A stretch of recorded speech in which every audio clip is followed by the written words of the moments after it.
ফুটবলে আবারও দেখা হতে পারে তিন ত্রয়ী স্ট্রাইকার এমএসএন এর। হ্যাঁ, এটাই হতে যাচ্ছে। ইন্টার মিয়ামিতে মেসি, সুয়ারেজ বর্তমানে আছে।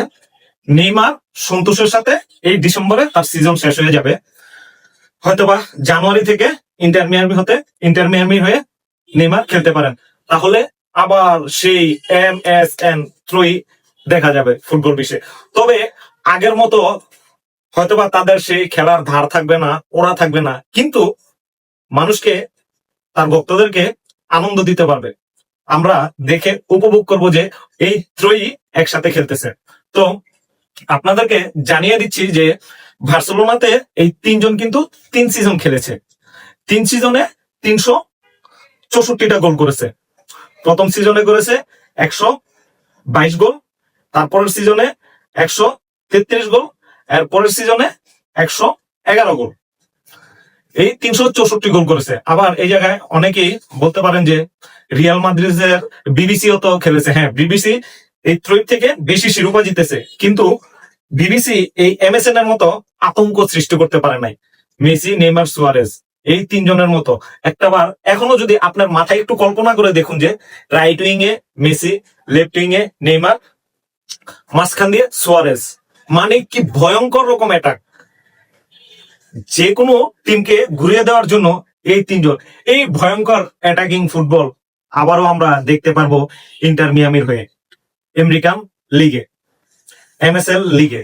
তো বন্ধুরা, দেখা যায় যে সকালবেলা খেলাগুলো হয় দেখে আমরা মেসির টিমের খেলার খবর রাখি, হাইলাইটস দেখি, কিন্তু ওইভাবে দেখতে পারি না।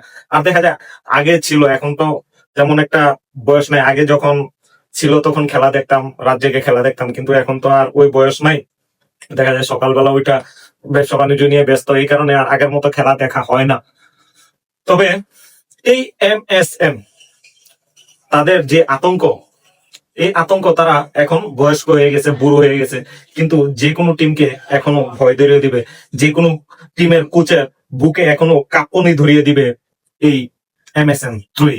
তবে মেসি এমন একজন প্লেয়ার, সে যাকে ভালোবাসে একই সূত্রে ঘেঁথে রাখতে চায়।